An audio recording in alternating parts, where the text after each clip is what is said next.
So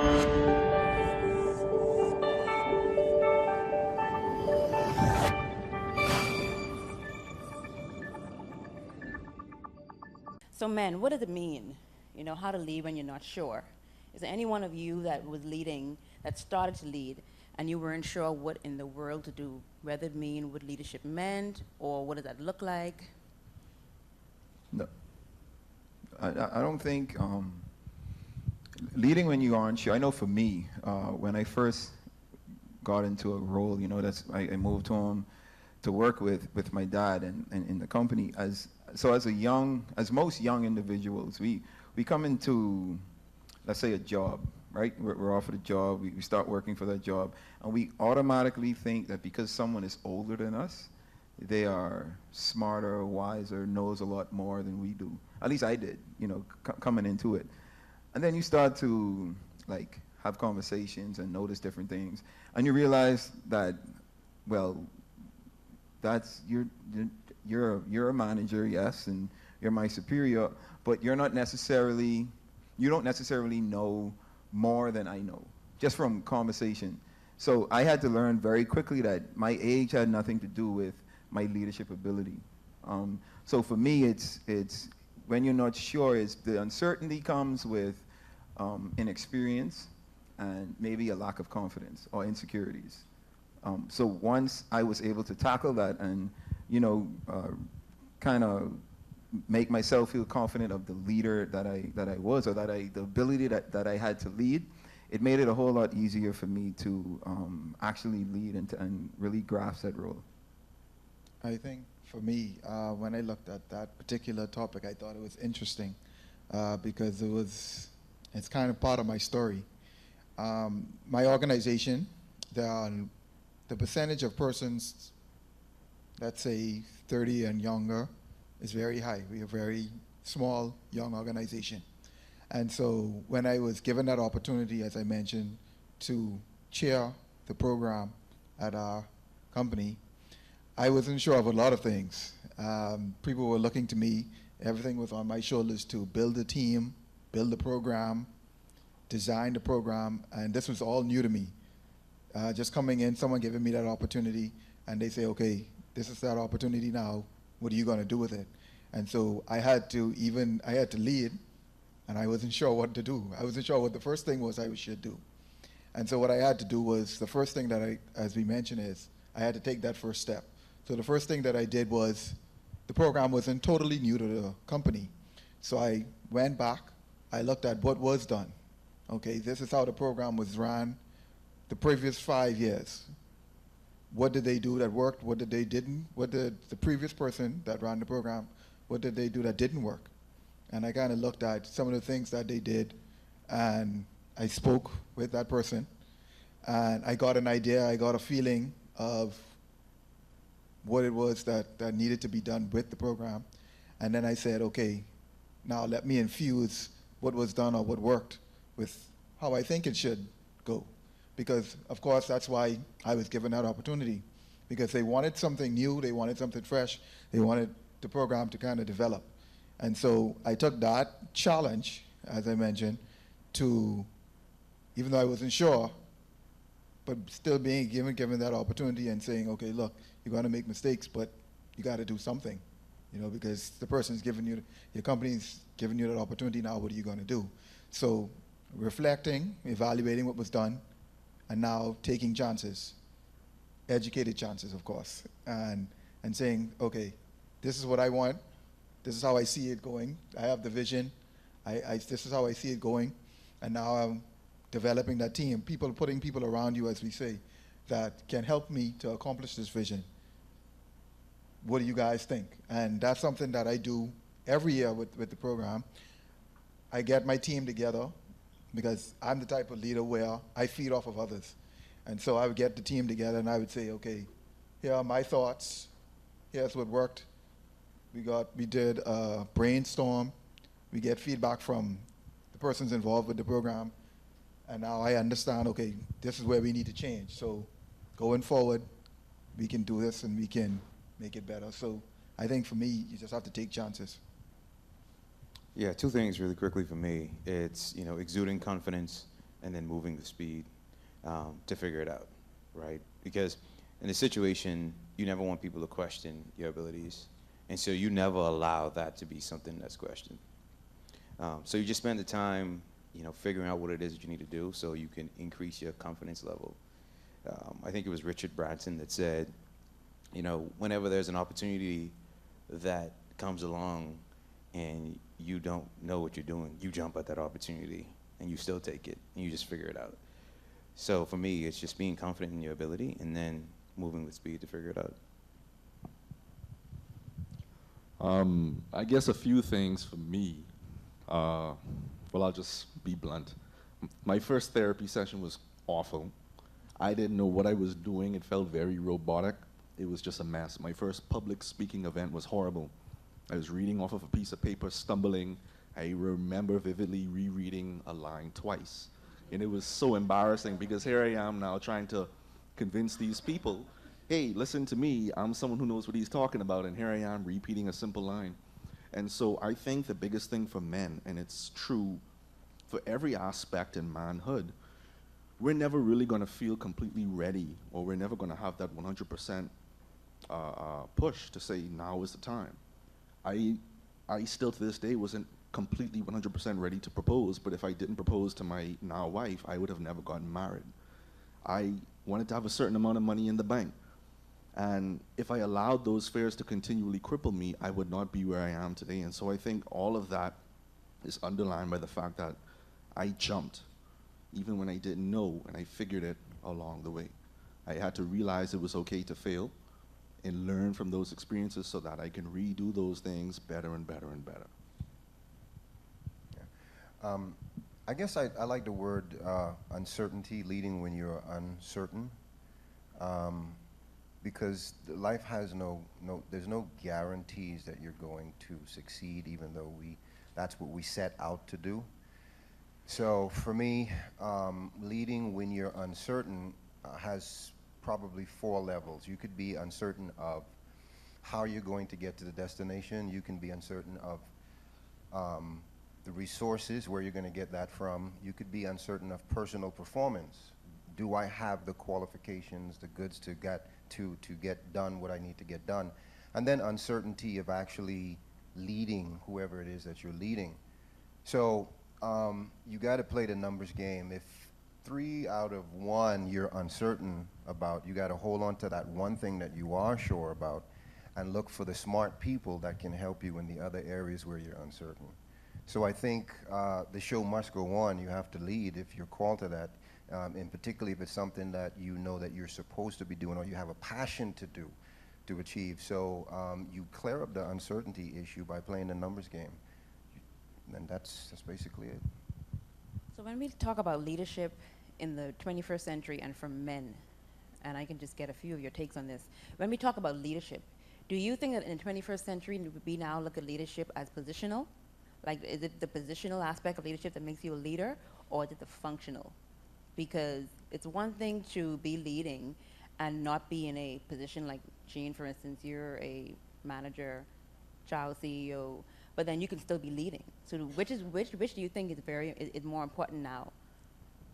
I think, I definitely think it's functional. As I mentioned, you can be a leader wherever you're at.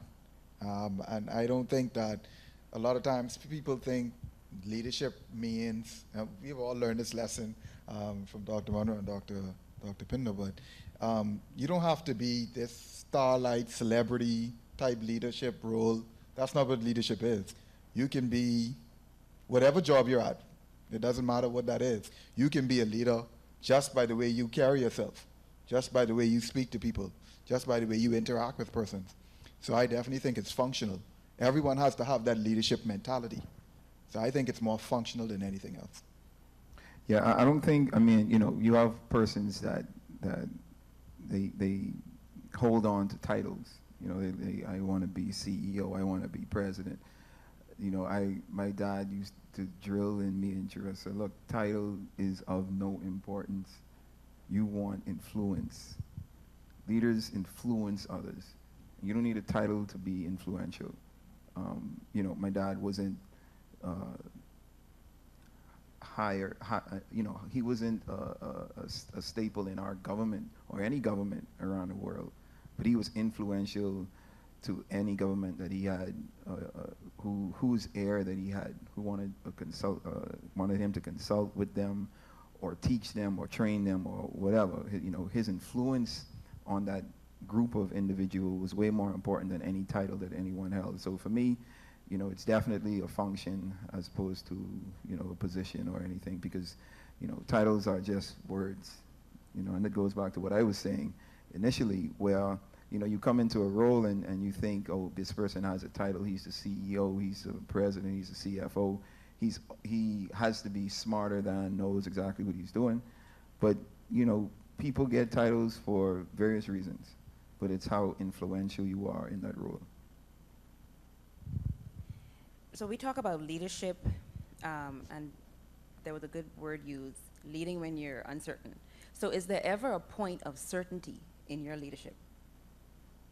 Whether it be in your position, whether it be in what you're doing, you know, you started off where not being sure, not being certain. But now, is there ever a point in your leadership where, okay, now there's that level of certainty? Or is it just moving to where as you get higher, then there's still that level of uncertainty? And then you reach a certainty, and then you get higher, and then... I think, you know, you build confidence with every success. So for a leader whose confidence is decreasing as he continues to lead, you have a problem. You have to question whether or not you're doing something that you love. Are you leading for the cause that is dear to your heart? You know, when you find a passion, you find a cause, something that's worth living for. Those things like uncertainty, I mean, when you look at stories like Mahatma Gandhi and all of these people who, they didn't have all of the, he wasn't a strong, strapping guy. He was a little scrawny-looking guy, you know, and but his legacy is now that of a giant of a person, of a character. So I think as you lead and you go on in the things that you are design, I call it a design intent. You know, God had a design intent for you to accomplish something. When you find that, then you develop the passion, and the things that you're uncertain of somehow find a way to work itself out. You, like Charo said, you attract and influence people who can do the things that you need done where you have weaknesses. So I think every time you win a success, you become a little bit more sure of yourself. And so I think it's an uphill, I would say over the, you know, from an aerial view, looking at everything, those steps increase. There are different moments in different areas of uncertainty when you go through that whole process again of weeding out, okay, I don't know about the resources, I don't know about that, and you go, but from an overall standpoint, as you increase and you have successes, I think, you know, uncertainty just dwindles away. I think it depends. So that may not be the right answer, but stay with me on this. I think it depends, because when you get to a certain level, right, you're uncertain, you're trying to figure things out, and you figured it out, and you feel more confident. All right, good. If you stay at that level, most cases, you'll be pretty confident and certain. You know what to do. You know what's going to happen. The results, blah, blah, blah. You know all those details, right? All right, I'm not supposed to say blah, blah, blah. You know all those details. If you don't move, then you essentially will always have that level of confidence. But if you're constantly moving, there's always going to be like this level of uncertainty with yourself to say, whoa, this is pretty high. Like, I've jumped off of my bunk bed before, but this is higher. I jumped out of a tree before, and this is higher. I jumped off the roof before, and this is much higher. Even though I've jumped many a times off of a particular thing, as I move up, like every time, even though I know the feeling of jumping, it's still different. Is this the right thing? Am I in the right place? All right, I didn't do this the last time. The last time I jumped, there wasn't anything on my back. Now there's this parachute on my back. Am I gonna make sure like, as you move, you will always have like a level of uncertainty that will be an undercurrent, and you will just have to learn how to manage that the further you go up. And so the uncertainty piece is what you're going to learn how to manage. It's always going to come up, but you're going to learn how to deal with it differently. I just want to add one thing, Gene, that was a very good analogy. Because as you were asking the question, one thing that came to my mind, and it kind of goes with what Eugene Ralph was saying, was as you move forward, okay, yes, you're at a level, you're confident, you know what's going to happen. That's not what you want, though. You don't want to get to the level where you can guarantee results and you know what's going to happen. You're stagnant at that point. The whole purpose of us finding our purpose is to get better, as I said, every day. And so, as Gene said, once you start moving up, of course, you're going to be less certain than you were yesterday. But that's the whole purpose of growth. You've mastered this level. Now it's time to move to another level. You're confident in this level. You've mastered it. Don't be stagnant. Move up. You're going to be uncertain, but you know if you have that fallback, if something goes wrong or you fail, maybe you can go back and reevaluate. So you know that what works. But I think that in listening to your question, it sounds like a matter of overconfidence versus confidence. So the not sure and the uncertainty, we're not looking at as negative. No. That can actually be a good positive thing. Yes. Yeah. Good. If I could add, just Sure. quickly, I like the acronym for FAIR, false evidence appearing real. If I asked anybody to go into the environment and look for fear and find it, you can't find it. And so a lot of times I put any kind of uncertainty through that process in my head, false evidence appearing real. Why is it that I feel fearful about this particular issue? And then it always brings me back to a place of underlying values and principles. Once I live my life according to a particular set of principles, it doesn't matter what situation I'm put in. That obedience to that principle that I hold near and dear to me is always going to be that guiding factor in everything that I make. And so it doesn't matter if I'm in a social setting with a bunch of friends and I see that we're starting to deviate towards a very criminal-like place. I think I need to be a leader here and pull us back over here. Or whether I'm in the workplace and I realize, listen here, we need to start making decisions about where this company is going to go. Or even about myself, moving forward now with my doctorate. I am not yet a doctor. And so I always encounter uncertainty because people are like, oh, you're doing all this therapy. What are your credentials, Dr. Harrison? And I'm like, no, Therapist Harrison.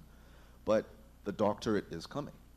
But I just have to understand that because I am guided by principles, I feel as though that gives me the ability to connect with people on a very predictable level. And it's that level of predictability that kind of gives me that confidence to move forward with what it is I'm doing. Yeah, just piggybacking off what Ralph and Richard said, you know, one thing my team, I tell my team all the time, like whenever we're planning anything or doing anything, the one thing I never want them to tell me is, if I ask them, okay, why are we making this decision? If your answer is going to be because this is what we did last year, or this is what we did last time, you're fired. And seriously, I'm trying to instill that in them because what we did has already been done. How can we better that now? I don't want your response for me to me of a question that I'm asking to be, oh, this is what we did last year. Because that doesn't work.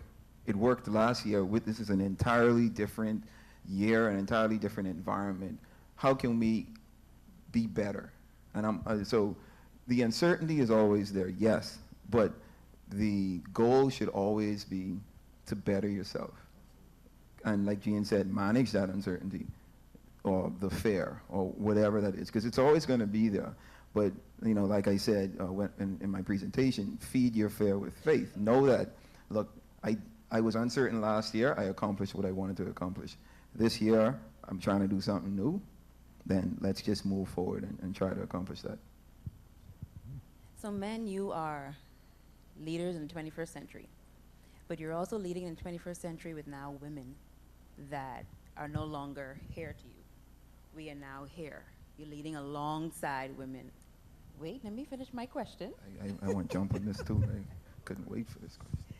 So, how is this shift in history, in the paradigm of women being homebodies and just being a little lesser than men, especially in the corporate world, how are you dealing with that as leaders in the 21st century? Yeah, I mean, for me, you know, first of all, I love assertive women. I love women who know what they want and go after what they want. That's encouraging to me because it tells me that you don't. I think the stigma with women sometimes starts with the woman. Like you come in thinking, okay, I have to prove myself because you're automatically going to think that you're better than me, or because you're a male, you need to get an opportunity over me. That's why I push Tyler the way that I push her, and I push everyone on my team the way that I push them, especially the females, because I want you to know that I am okay with you making an executive decision. Because if the decision that I think I want to make, you think you have a better decision than that, I'm going to applaud that. I want you to be assertive. So I love to see women like Stacy, what Stacy has done in her career and her attitude towards everything. I think that's phenomenal. Her being a woman, her being I don't want to bring race into it, but her being a woman, I think that's, I just love to see women who know who they are and don't apologize for it. Unapologetically, use your words, be a woman and lead, because I think men and women, we're all created equal, right? And I know everyone doesn't believe that, but we are. So when women act like our equal, I think that's cool. The divide is still a little foreign to me, to be quite honest. I didn't grow up with any thought of a woman being less than I am. I did not. What is it? Oh, I did not. So even hearing it and like seeing articles being written about, women compensation being less than men compensation doing the same work, I think is utterly ridiculous, right? So I grew up with, I look at my sisters. I looked up to them. My older sister's a doctor. The one right above me is a lawyer. At no point did I think that they should do something other than exactly what it is that they wanted to do. And I was blessed to be in an organization where the diversity of thought is very much praised and looked for, right? So for me, it's exciting because I think women bring something to the table that us men can never, ever bring. There's a perspective that enriches the environment because of females being a part of things. So, like, the fact that it's now becoming more equal in the minds of women, in the minds of the world, is pretty exciting because that means that we're about to go to another level as a human race because more thought is being placed into different things. And it's the same trajectory change that occurred when it wasn't just old white men sitting around the table. It was Asian men and black men and African men and like Indian men. It was diversity. And now bringing women into the mix, it's amazing. And trust me, the old white guys at the table, they knew, hey, we all think the same. We got to do something different. Now they might have wanted to maybe not willing to do that, but it was evident that something needed to change. So it's exciting now to see it because I believe we all as a race, not even as a race, as like the human race, we're all going to go to another level now, and it's exciting because the future is that much brighter. For me, in my industry, the financial industry, where it's male dominated in terms of the ownership, the management, I think that, but in the companies itself, it's mostly women. And so I agree with Ralph. I've never had this mindset where I look at you as a woman sitting in a meeting or sitting in a think tank and brainstorming with you, because you're a woman, your ideas are going to be different. I look at it as personalities and persons. I never thought of it as, okay, you're a woman, so your perspective is going to be this preconception or this stigma. I don't think of it like that. I've always been, as far as, especially professionally, we all have certain tasks, we all have certain directives, we all have certain goals. Let's get them done. I could care less, man or woman. That's irrelevant to me. I just feel as if, my only concern with the whole argument is, at the end of the day, sometimes, okay, we're all equal. Let's do the work. Let's not bring excuses into this, and let's start getting into arguments that aren't relevant to the work that we're trying to accomplish.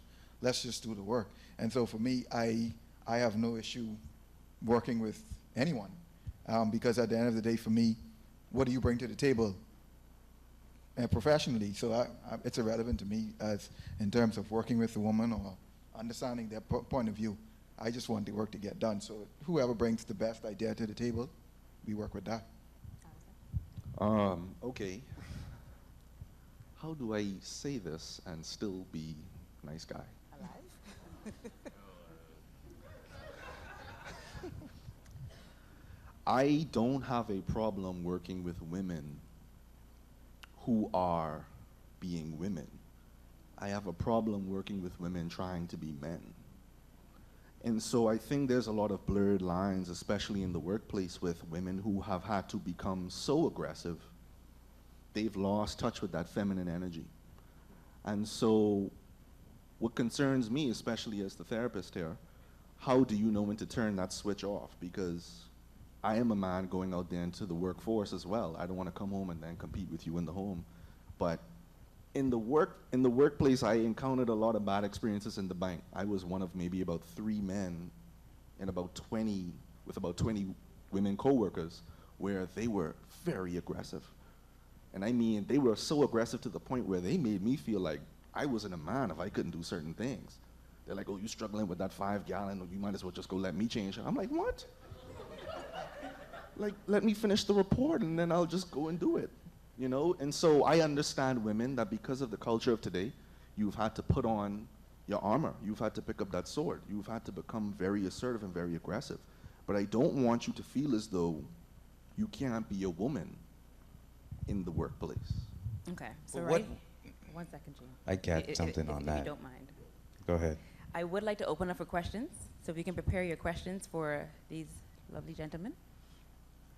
Real quick, help me to understand, as people get their questions ready, the aggression piece. Why, because an individual or a young lady's being aggressive, is she now trying to be like a man? If she asks a question in a way that is more or less aggressive for a woman, why is then that likened to her trying to be a man? Well, the key word there to me is aggression. I don't think aggression is ever purposed in the workplace because that creates tension unnecessarily. I'm very aggressive in the workplace. Well, I understand because of the kind of environment that you work in. But now that's not necessarily the case for every particular work position or every position in the workforce, because in some instances there needs to be more cohesion. And for that reason, I prefer the word assertion. Because when we talk about aggression, we're actually talking a little bit about violence as well. That comes from a violent place, because to be aggressive now, that means I'm upset. To be aggressive now, that means I have acknowledged anger and I'm acting off of that anger. And see, the thing about emotions is that emotions are very selfish. They don't care about tomorrow. They don't care about you. They don't care about the repercussions of these actions. And so we have to be very careful about how we allow these certain feelings to portray itself in the workplace, and that goes for men as well. So we have It's one not just question. women. We have one question ready. This was getting really good. I was going to let them We'll fight continue. But I just wanted to say first, I can really appreciate, as a woman, seeing male leaders embrace female leadership. I'm a big fan, and I know Dr. Myles spoke on it, about fatherhood and motherhood and how, you know, we're supposed to work in concert. And so I think where we have previously failed is in that we didn't embrace that partnership. And I really believe that, you know, now we're coming to a place in the 21st century where both are accepted and embraced, and we can do fantastic things together. But so my question is, what is your take on servant leadership, and how do you, if you incorporate it, how do you incorporate it into your respective fields of work or business? And so, should I elaborate on servant leadership? Oh, okay. Yeah, well, see, I really wanted to get back to that question, and that's a very, very, very good question. But somebody want to answer her question? Because I'm going to segue somewhere, somehow back to the question that you was going to answer. But that's a very good topic. Who's going to answer her? Real quick, what I do is I'm the CEO of my organization. I have a staff. I've never told my staff that I'm their boss. They're a part of my team. We're a part of a team. I always say that. I've never directly told my staff, I am your boss. We are a team. We work together. This is your role on the team. This is your role on the team. This is my role on the team. And I allow them to be the boss in their space. So for me, it's just being a team player. Now, there are times where you have to put your foot down and, get things done. But generally speaking, I just try to keep it a team environment. And I think it's always important to show your team that you're in the trenches with them. You're working, they're working. It's almost like a military president. It's always interesting. You look at George Washington. One of the reasons why he was admired so much is because he was in the battle. He wasn't just up on the hill watching and the general is saying do this and that. He was out there fighting. And so when the time came, he was the one that they wanted to elect as president, first president. So, it's really important to show that you got skin in the game as well. I'm in the trenches with you. We're in this together. I'm here to help you succeed because if you succeed, I succeed. Thank you. Question 2. Good afternoon. My name is Stacy Flowers. I've done several panels, and anytime I'm on a panel talking about something professionally, inevitably family comes up, and I'm asked as a woman the question about balancing being a future wife and currently being a mom. And so as men on the panel, I want to sort of pose this question to you as well and get the male perspective. For those of you who are unmarried, what are you most looking forward to in getting married? I know in your speech you mentioned that you wish you were more creative in your first marriage, and I've met your fiance. So from that perspective, and then I think, okay, you're unmarried, and then everybody else is married, sorry. But from that perspective, what are you most looking forward to in becoming a husband? And for those of you who don't have children, what are you most looking forward to in becoming fathers? And then how do you think what you do professionally now will impact those roles that you'll transition into? Yeah, for me, I look for a partner. Truly, the word partnership, that word means so much to me now. Because you don't get anything done in a marriage without partnership, without two people agreeing on where we're going and how we're getting there and when we're leaving. So in terms of what I'm looking forward for, with the person that I'm with now, Monique, she's right over there. I'm already experiencing the partnership. Someone who's not afraid to let me be me. And I'm definitely not afraid to let her be her. I think that's what makes success happen in a relationship, is being able to see your strength and your weakness and see where you actually complement each other. So that partnership and actually being able to achieve things and celebrate those goals together and not being, secretly jealous because you're not the one to be doing this or you're not the one to be doing that. I think that is something that I'm totally looking forward for in Bliss. I want to say, I'm going to look at it as the man and then the woman and then me. I believe for a man, there has to be 3 P's: provide, protect, and priesthood, aka leadership. For a woman, the characteristic to look out for is a multiplier. And so what do I mean by that?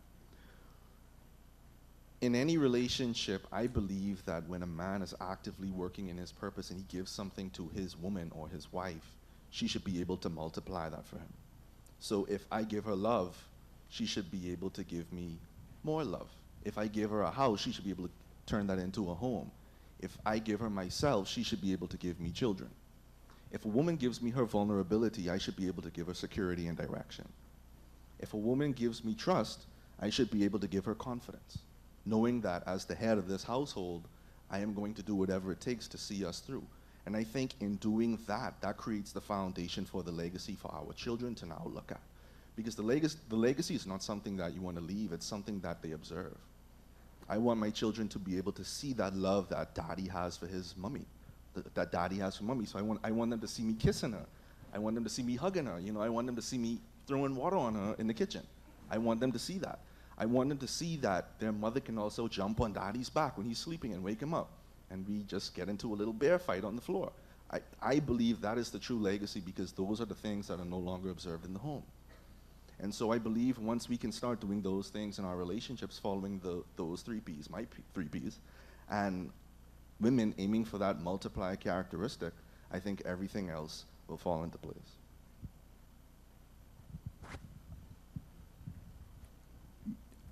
For me, I think that being someone who's recently got married, and I say recently, it's been 3 years, one of Ralph's analogies.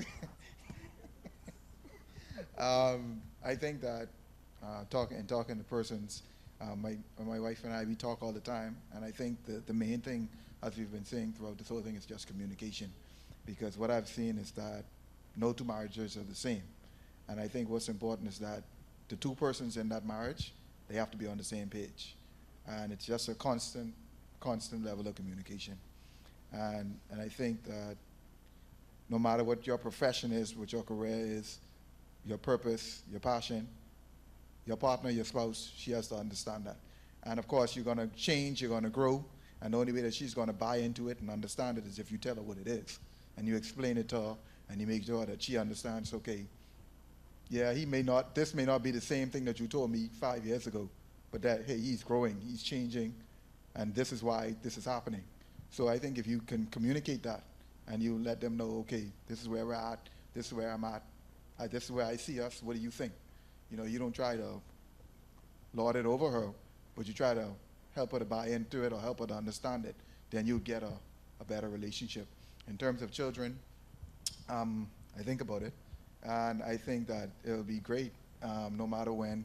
It may or may not happen, but I think that it goes back to our previous conversation where we're talking about you're at a point now in your life where you're comfortable and you're certain. But children, that's an uncertainty. And you don't know how that's going to change your life, but you're definitely going to make whatever adjustments you need to make them happy and to make them comfortable, because they are your legacy, as Harrison said. So I think that once they come into the picture, then of course life changes, and you definitely make that adjustment, and you and your wife, once again, you're communicating, and you're making, now it's about them. And so I look forward to that. Just real quick, so Liam Eugene, Clare, comes November 22nd. And I am not fully ready for a boy. And from a work perspective, you know, I'm going to continue doing what I have been doing, asking my wife, hey, is it cool? Can I is it all right? And I will take the guidance from her. If she says, nope, need you home, then I'll be home. If she says, cool, I got it, then I say, all right, cool. And that's just the way I'm going to operate until he gets to the age where I could ask him and say, hey, little dude, can I miss this? He says, nope, need you there, then I'll got to tell the guys at work, sorry, can't be there. And I just have to deal with the consequences. And that's how I've decided to deal with it, which is I got to get the okay from the fam, because companies will change. I could do something different next week. I could be at another company. Companies will change. My family's going to be my core. So I'm always going to get the thumbs up or down from them first. Yeah, for me, I mean, you know, I had a great example of a marriage, you know, between my parents.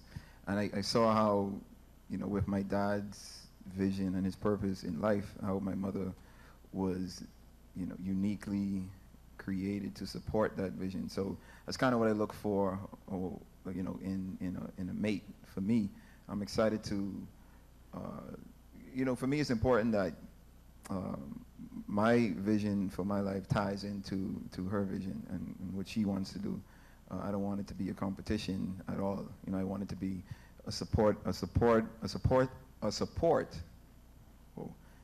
both ways. You know, and to Harrison's point, you know, Harrison said all the positive things. You know, you give a woman a seed, she multiplies that. You give her love, she multiplies that. You give a woman stress, you give her a headache, you give her, you know what I mean? So it's I mean, at the same light, you want to look at both sides of the spectrum, you know? So for me, it's all about being able to support each other, and what she wants to do, I'm able to support and want to support, and vice versa. Thank you, Stacy. Thank you. I don't know that we have any more time for questions. Let's keep it going. Let's keep it going. We just got to Okay, so we have 2 more questions. I'll take your questions, make them quick and short, and guys, make your answers quick and short. No. Hey, gentlemen. So men are naturally competitive, as we're seeking to achieve in our professional careers and everything like that. Oftentimes we find people who we're competing with. Who do you compete with, or who do you look to as a standard for which you kind of push after to make sure, hey, I'm comparing myself against this person in terms of achievement, and I want to hit these levels? Yeah, that's a good question. I try not to compare myself to anyone, because looking at someone from the outside, I don't know what it took them to get where they are. So if I try to compare myself to someone and saying, well, if he can do that, I can do the same. I think I'm better than him, or I'm taller than him, stronger than him, whatever the case, more educated. But I don't know, I don't know their story and vice versa. So I think for me, I try to just build on the success that I've achieved. Never settle, always try to outdo myself. I think I compare, my competition is me, at first. I think I'm my first competition, and I think I'd rather be a support to everyone around me. I don't think it's a competition. I think the world is large enough. My father went through this. He does a scenario of the seed with you pick any fruit, a mango fruit. No mango tree, 2 mango trees don't compete with each other. They bear fruit, and people come and pick fruit from each tree. No one says, I don't want fruit from this tree, I'm just going to get from this tree. So that analogy alone tells me that regardless of what you're doing over there, my fruit is going to put me around individuals where they want to take my fruit as well. I try to practice healthy competition, right? So unhealthy competition is, I got to be better than everybody, and regardless of what it takes, I'm going to stab this guy in the back, I'm going to beat this person, I'm going to do all these things, right? Like, that's unhealthy. That'd kill you.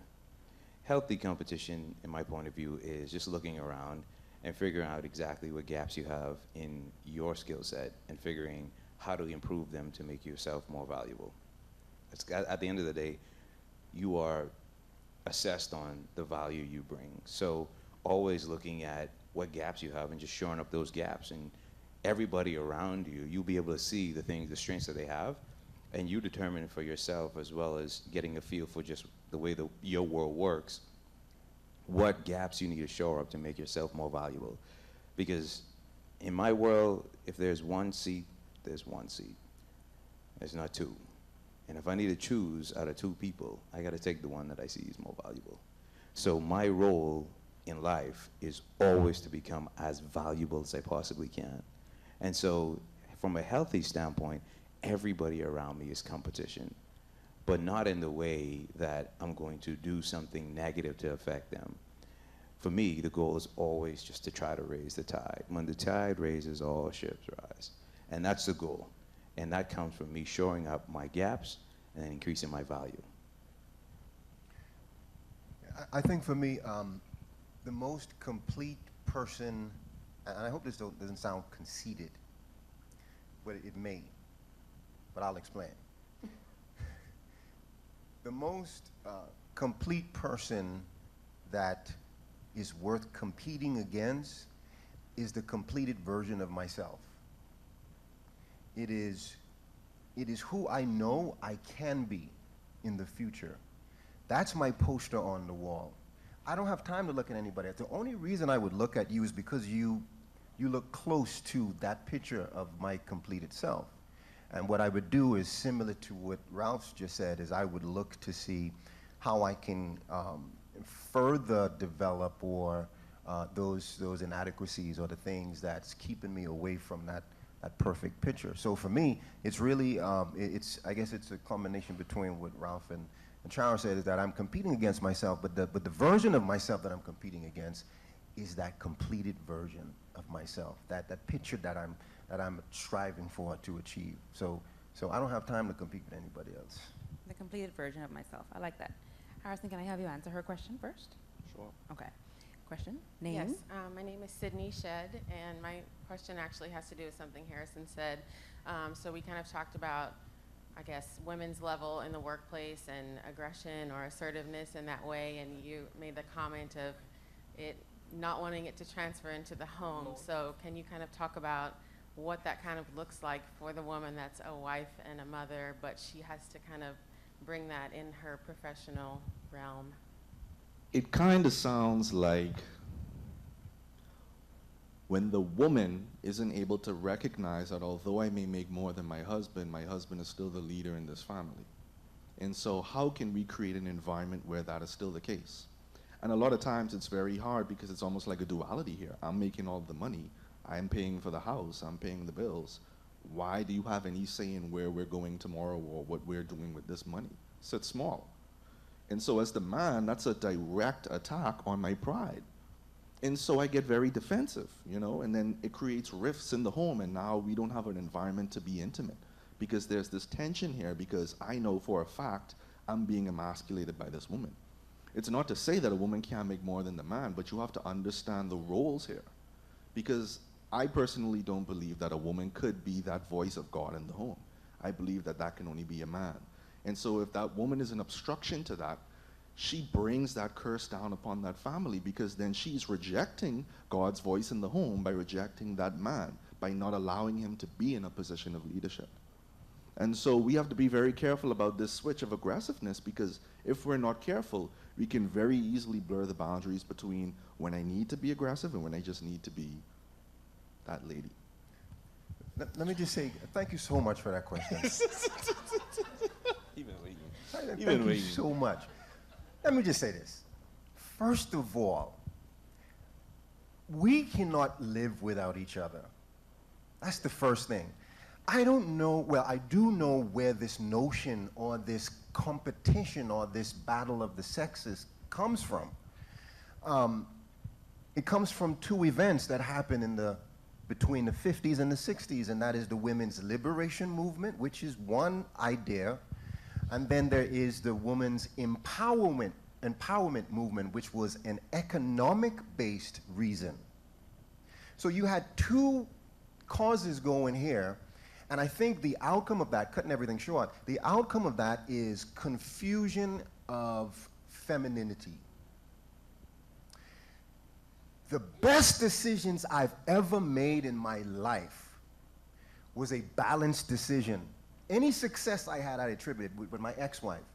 Any success I had was attributed to the fact that I brought the logic side of the equation, and she always gave me the intuitive side. I don't like to say emotional. It's the intuitive side. The women have that ability to look beyond what exists, beyond the numbers, and to see what exists in what can be, the possibilities. So when I allow myself, the thing that God took from Adam, from me in the garden, and gave it to her, we became dependent on each other. So I cannot make a decision without that intuitive side. I cannot make a decision with soul logic. Every success story I actually studied, the leader always said this: I obey my gut. Now, if I'm driving and I don't know where I'm going, you know what I do? Baby, how far are we now? Where? Okay, we stopping there? Okay, yeah. Because you know what? I'm thinking about a whole bunch of stuff while I'm driving. That's my think time. So I believe in the design intent of how we are supposed to operate in partnership. I need my spouse, I need my mates, I need her ability to intuitively think. I don't have to do that no more. I can now be logic, because that's what I really want to do. I just want to be logic and bring the numbers and the facts to the equation and allow you to do that. Then there's a purpose to her existence. Then there's a purpose to my existence. So that's where we have that partnership, because we have a general need. I think that my question is, yes, women, I always believe you were equal. There aren't women, people who grew up in the situation where you saw women empowerment actually played out in the house, where they, they're lawyers or they're doctors, they become strong women. There are some incidents, particularly in America, where I saw a sister was passed over for a job and it was given to a guy. And I know she was capable of doing the job. So that's real to her. So I think the question is now, women, when you come to that place where we know we admit that you are equal, because we all know that, but we need to just make that statement that you are equal. My concern is that you don't fall into the state where we were and begin to think that now, oh, we're on top now, now women rule the world. Because then we have the same situation where it's imbalance. So really the future belongs to you, the female. It really belongs to you. When you take that power back, your feminine power, which is what we need. I don't know of any CEO who had a secretary, well, I don't want to say secretary, but an assistant who is a female who failed. We need the feminine energy. That's where the success comes from as a unit. So that's my 2 cents. Now, men, please, I beg you, as women, we agree. First of all, I want to say thank you for all support. I've heard all support here for us women. Yes? And Love so you. we want to say thank you. If I can only multiply the 5 of you times 1,000, that'll be all over. So we actually agree with, I mean, we're happy to hear that you guys, hear you say this. That's not across the board, though. There are still pockets around the world where that, you know, inequality is very prevalent. And so this is really good. Chan, I know you can't wait, by all means. No, I just got one last thing. So the thing that I struggle with is, you know, at some point, God's willing, I'll have a daughter. And I'm going to tell her to do whatever she wants to do, however she wants to do it.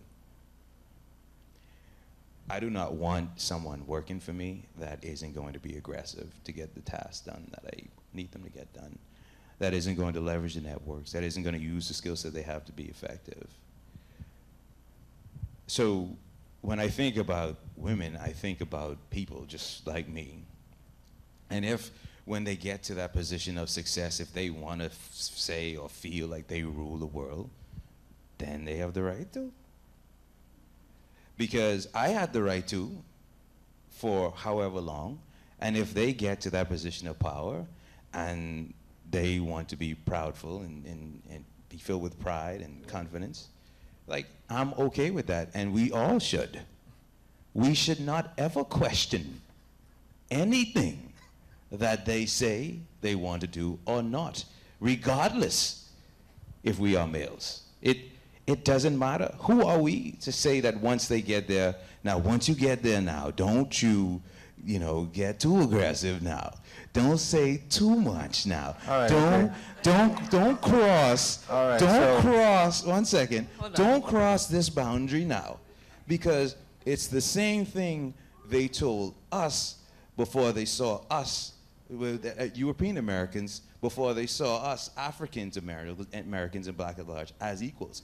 And now we're going to reciprocate that on our women. And I just think it is 100% unfair. I think we are going too far, and we need to check ourselves, because we have no right to say how they should operate once they get into their realm of success.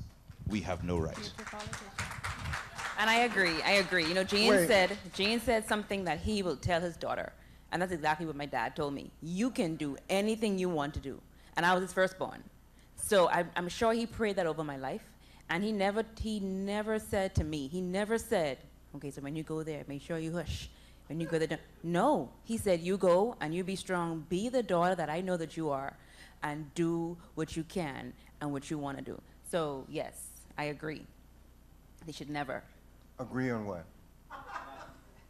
He was talking about what he would tell his daughter. I mean, he said a lot, but you agree on the fact that when women get to that place, that we don't have the right as men to say. No, I'm referring to what he said he would tell his daughter. Oh, And okay, so to there what he was told his There was daughter. a relation between what my dad told me as his daughter. Right. Okay. So Gene was saying, and We still and don't have correct the me- right. Pardon? We don't have the right We don't have the right? to tell them how they must behave. Well, I don't know. You can't say we don't have the right to. I think I have. What? I think I have. if you say I don't have, wait, to say I don't have the right is to say that she doesn't have the right, when now she has the right to say that. So what I'm saying is that we all have rights, bro. We all have rights. She can say it and I can say it. What I'm getting at is this. We're looking for, I think the problem with the world is, first of all, being okay in a role. Being okay with your aptitudes, with who you are. Everybody wants to be the visible leader. And the world glamorifies and glorifies the visible leader. But if you are good with being number two, then by goodness be that, because we need that. And I'm saying there are things that a woman brings to the table and a man brings to the table. I'm not better than you. I'm better with you. And if you don't have that same idea that you're not better than me, you're better with me, then we're going to go, you know what, my great-grandson will be in the same position that our fathers was, where now it's another cycle. And so now, now women is taking over. Wait a minute, now we have to come over again. So when is the cycle going to stop? That's my question. Let's bring the balance from which we were actually, our design intent predicts. It is, I can't succeed without the female. I cannot. I cannot. So if I have that mentality, then I'm never going to treat you less of a person, because my success is dependent upon you and your success is dependent on me. So I think this is the difference between Western and Eastern countries. In Western countries, we had a steady diet of individualism. Okay? In Eastern cultures, it is all about community. There's no success unless there's a community. So I don't know if I will continue to promote. What I tell my daughter is this. Baby, and she is super talented. She's more talented than I am. I say, you're going to meet someone, and they will fit really nicely to what you do. They'll appreciate all your gifts. As a matter of fact, you're going to even be better with them, because that's what we're supposed to do. We're supposed to better each other, and you're going to better him. So I'm trying not to continue this roller coaster and this continuum of the battle of the sexes. So I do have the right to say that, because you don't have to do it. You could continue on. And, probably 3 years from here, when Wonder Woman come out, then everybody's going to be like, what's the place there where Wonder Woman lived? Paradise Island? What's the place? The island where she's from. Wonder Woman. Y'all don't? Oh. The island where Wonder Woman is from, there's only women there. The Amazonian. Oh, the Amazonian, right. Well, I don't know where you get paradise from. Okay. But so that's what I'm saying. Yes. So we have been out of time for a while. So first of all, let's give our men a very good hand. This is a very good discussion. And I won't compare their panel to ours, but this is men that we're dealing with, so I shouldn't have expected the same. But it's not a competition, but it was good. However, we are going to close. I want to give each of you 20 seconds to give a closing remark. In closing, I just want to say that there are going to be a lot of challenges that men face, and there are going to be a lot of challenges that we have to face head on, and we're going to have to depend on people more than before. We're going to have to look within ourselves and determine where we want to go and how we're going to get there. I think the message throughout this whole conference and event is that you have to be better. I mean, that's at the end of the day, everything that we've been saying is about challenging yourself and being a better leader. And as we said throughout this whole panel, you can lead from wherever you are. Leadership doesn't mean sitting up on top of this panel. Leadership could be anyone in the audience, anyone watching.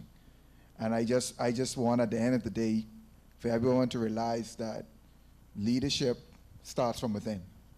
It starts from your mentality and the way you look at things. And so once you start to develop that mentality, and you say to yourself, I am a leader. When I go to work tomorrow, when I go in this particular situation, I can be a leader in this particular situation. I think we have to start looking within ourselves and start right now. Start right now. Gene, 20 seconds. Yeah. The road ahead is going to be a fun one, and it's going to be a challenging one in this new world. All I could say is embrace hard work, and leverage the people around you, value the importance of diversity of thought, and work as hard as possible to keep your authentic self and project that in everything you do. Some non-traditional advice when it comes to emerging leadership. Be careful who you expose your ideas to. A lot of times when we are young, we get very excited, we get very giddy, and we start rambling on our golden ideas to people who are only going to add rust onto our dreams. And so we have to start exercising a bit more wisdom. And how do we do that? We seek wise counsel. And so we have to also understand that the pie is big enough for everybody to be successful. Just because I see someone being successful in marketing doesn't take away from me being successful in therapy, or someone being successful in business, or being successfully creative, or being a successful CEO. We have to understand that the pie is big enough to accommodate all of our passions. And so once we can recognize those two things, I think we can enjoy a bit more success as emerging leaders. Thank you. Yeah, I think, my closing words would be to, first of all, know who you are. Secondly, love who you are. I think those are the two important things. As leaders, we need to really embrace. Know yourself and love yourself. Delano, 20 seconds. I say my advice to everyone here is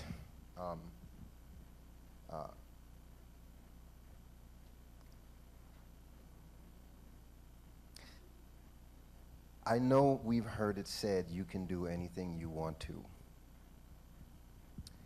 I'm going to say, don't do anything that you want to, but do what you were born to do.